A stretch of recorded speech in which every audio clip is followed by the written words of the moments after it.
You shouldn't be here. Come I home. have to find him. Dad! Stop this. I saw him. He was here. I saw him. He's not here. He never was here. He was. I saw him. You couldn't have. He's dead. But I did. Dixie, Dad is dead. He's dead. You know that. Dad is never coming back. He's dead.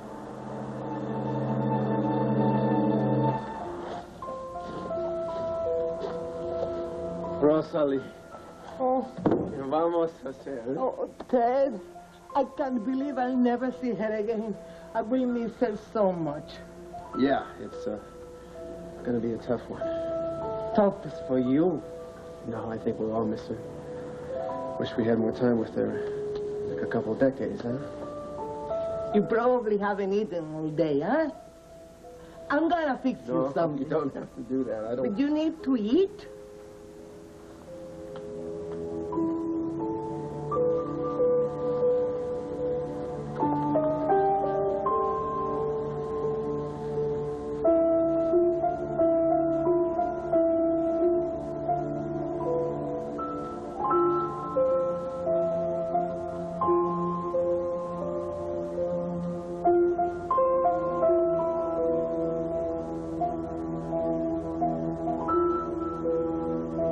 Happy? I told you, you won't be alone now.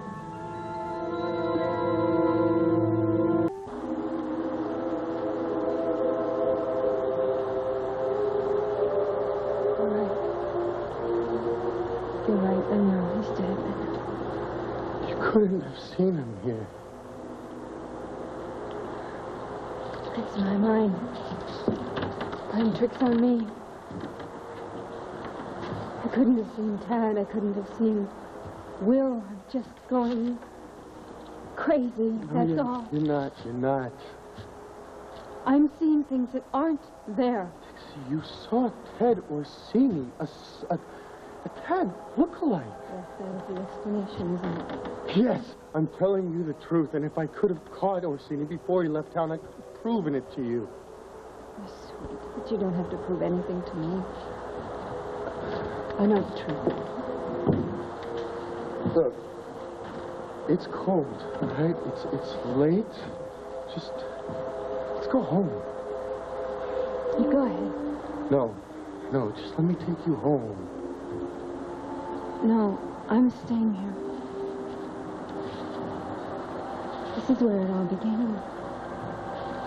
This is where Billy Clyde and Tad fought when a bomb went off and where Tad fell into the river. This is where it began. And where it ended for Tad and me. Oh, not for you, Dixie. You started a new life for yourself and Junior. Adam took it away. Temporarily. It's over. No.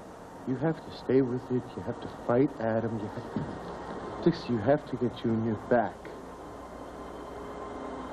Maybe Adam's right.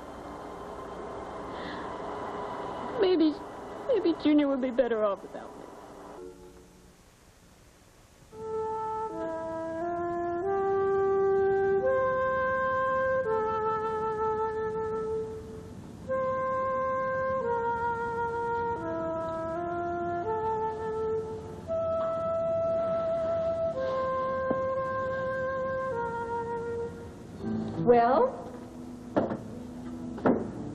Well, what?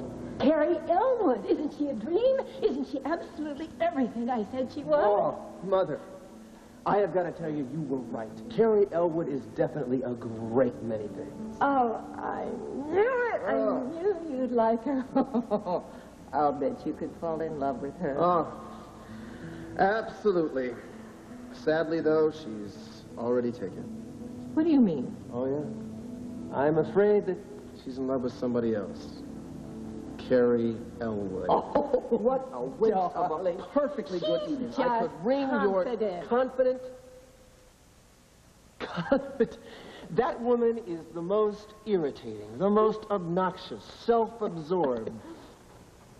She's head over heels with herself. A mere mortal like myself couldn't possibly stand a Oh, chance. darling, she's just a little teeny bit Oh, give me taken a with herself. break. You've noticed since she was 5 years old. A All teeny right, bit. said you- Teeny bit. I'll She's give you. overconfident. But, hey, you can handle that. Sure. Why the hell would I want to? Scratch Carrie Elwood. She's not the girl you've been waiting for. Mother, for the last time, you wait for buses. Women are an entirely different subject.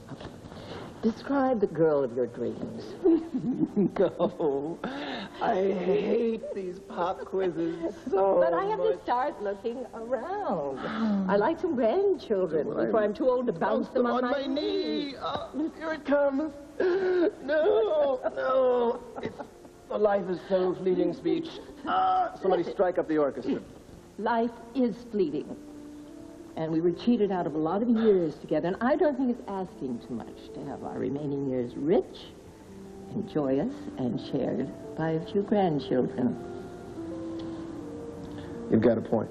Okay, so describe your ideal woman. Look in the mirror. Oh, what a good start. Isn't it, though? My ideal woman. By Ted Orsini.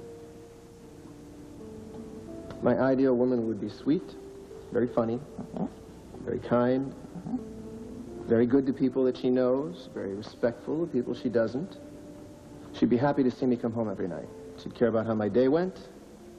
She would ask me what I had for lunch. And she wouldn't give me a hard time, even if it was hot Italian sausage with sauerkraut, onions, and peppers. That will kill you. Yeah, but what a way to go. Let's see. My ideal woman. My ideal woman would love my children. My ideal woman would love my mother. Most of all, she would love me for the rest of my life. You deserve to be happy, so I will find her for you. Someday soon, I will find her. I promise.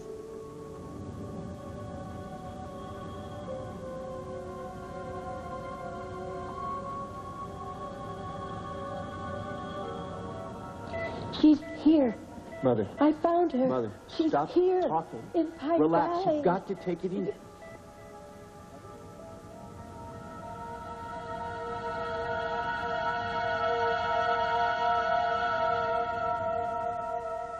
I don't want to hear you say that, okay? Not ever, because Junior could never be better off with Adam than with you. Adam is stable. Yeah, well, you know what? I'm sorry, but I have my doubts about that. You know what? You have something that Adam's never going to have. What? What? A heart. A heart. You love Junior unconditionally forever, the way a child should be loved. You know, Adam's never going to be capable of that. Adam loves Junior. No, Adam loves the idea of a miniature Adam. He's going to twist the kid into some kind of warped version of himself if he stays with him. Maybe I would twist him, too. No. I mean, you're not going to hurt you. I mean, you'd sooner die than that. What? Dixie, what? You don't talk like that, all right? Because that's... What, crazy? No. I wasn't going to say that. Why not? I see things that aren't there. I talk to people who aren't there. I don't know reality from fantasy. I mean, that's not crazy. What is? See, I have explained that to you. Oh, what about Will? I mean, what about talking and seeing Will? Can you explain Will away? People imagine their loved ones coming back and talking to them. It's part of the loss. It's part of the grief. It's part of losing your mind. Dixie, listen to me, all right? Listen. You're going through a rough time. You're stressed out. You're depressed. You're upset. Any mother who was kept from seeing her son would be, but you are not. You're not crazy. Okay? You're going to get Junior back. You're going to be fine, but you have to be positive. It's gonna be like it was before. Adam's gonna have Junior. And I'm gonna have a room in the mental hospital.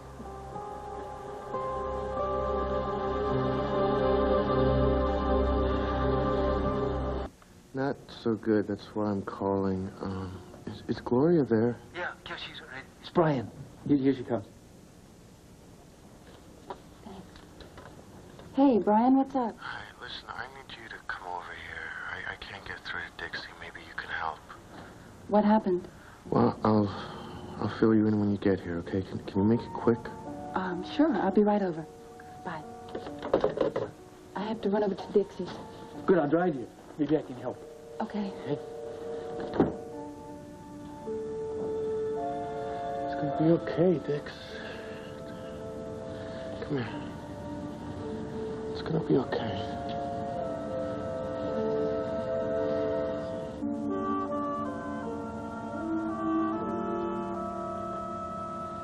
You need to eat. I can't. I wish I could. Nobody cooks the way you do, Rosalie. Then eat it. Keep your strength up. I don't have an appetite. Please, come on, don't take it personal. All right. I don't know if this is the right time, but...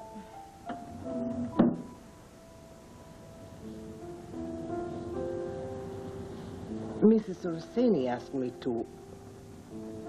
But she made me promise that I will give this to you if she ever... I mean, if she... Here. She wanted you to have it. Call me if you want anything.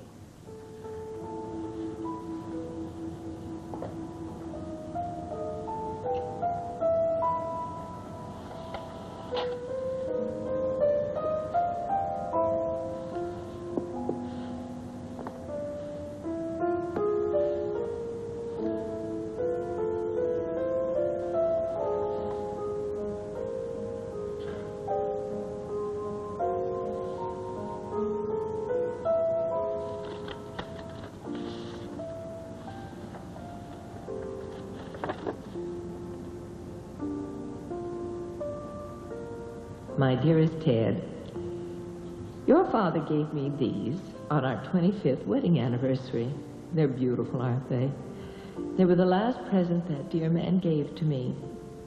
As you know, we didn't make it to 26. I always felt especially attached to these, as if they held in them the 25 years of happiness we were lucky enough to share. Which brings me to why you're reading this note and why I'm writing it. I wanted to personally give these to your wife on the day of your wedding, so that the two of you would be happy as Joseph and I were. But if you're reading this note now, it means, well, darling, you know what it means. I'm sorry. Try not to be sad very long. I will always be with you. And remember, I'm with the man who gave me so much happiness. We're both looking after you from here. It would make me very happy if you would give these with all my love to your wife on the day you marry her. I'll be watching that wedding and smiling because my son is going to be happy and loved. I love you, Ted, my darling one. Have a good and rich and joyous life.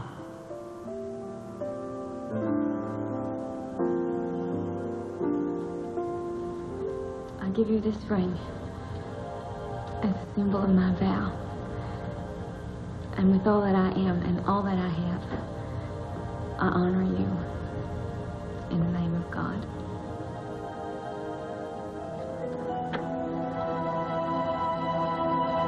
Why'd she have to leave so damn soon?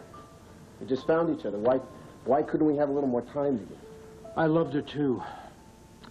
And I want you to know I'm going to do exactly as she requested. You will never again hear me question your birthright. No, wait a minute.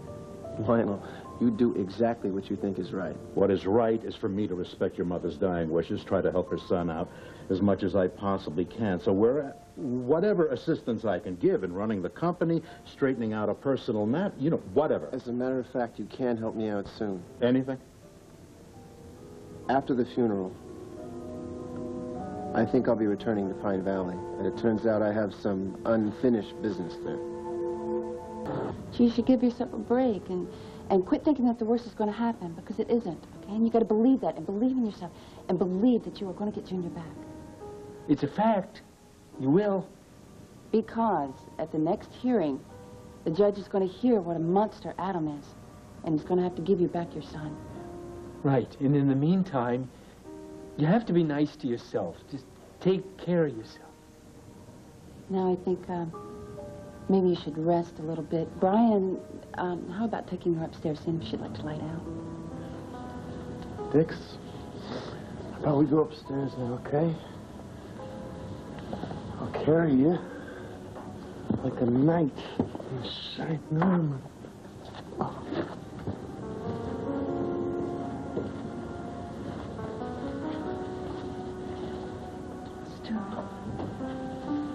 It's so sad. Yes, it is. You never said what it was you wanted to tell me. It'll keep. You sure? Mm-hmm. All I want is for you to hold me.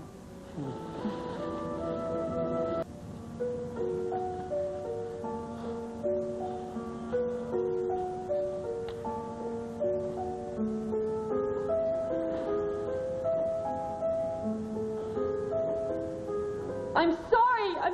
It's not the answer that you want to hear. So this is it. You want me to just tell Jackson to go ahead with the divorce? I guess it would be the best thing for all concerned. Is that what you want? It's not what I want. It's not what I want. But it's what we have to do. Dad? Are you all right? I'm fine. If this service is too much for you. No, seriously. I'll be all right. Are you sure? I'm sure. All right, well, I've cleared my calendar, so whatever you need me to do, I'll be able to handle it here while you're in Pine Valley. I'm not going back to Pine Valley. Excuse me? Turns out there's no need. Well, maybe Dr. Tolan could work with her. I mean, get her past this tad phase. She could just drop it for the hearing. I know, she's acting as if she's having a breakdown, and the judge is not going to miss that. You think maybe Jackson would have any answers? It's worth a try.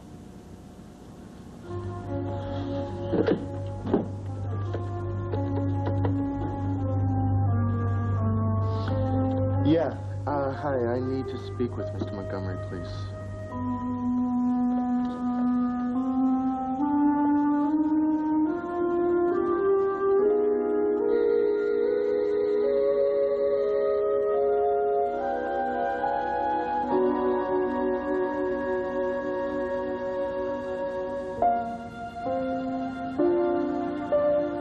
I want to thank you all for coming.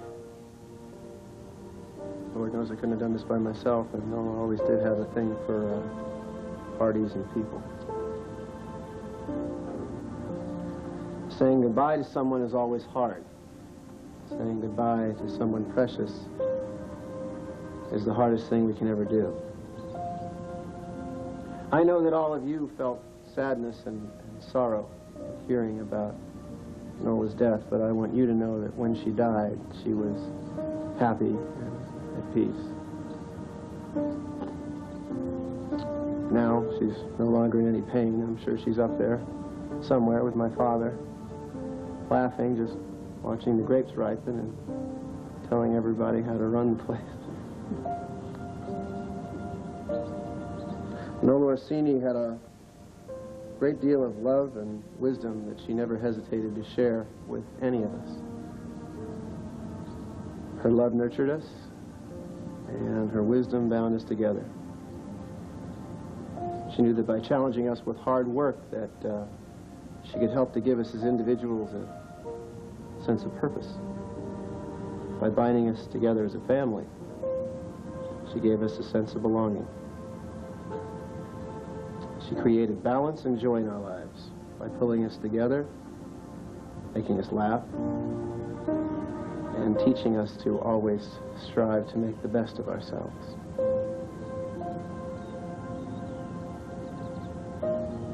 In the end, if her life stood for anything, it was given enough faith, anything was possible. She worked very hard while she was alive to make us happy, and I know that she would want us to stay that way. She was one of a kind. She was a real lady. I'll miss you, Mother. I'd like us now, in conclusion, to sing Nola's favorite hymn. Amazing grace, how sweet the sound that saved us.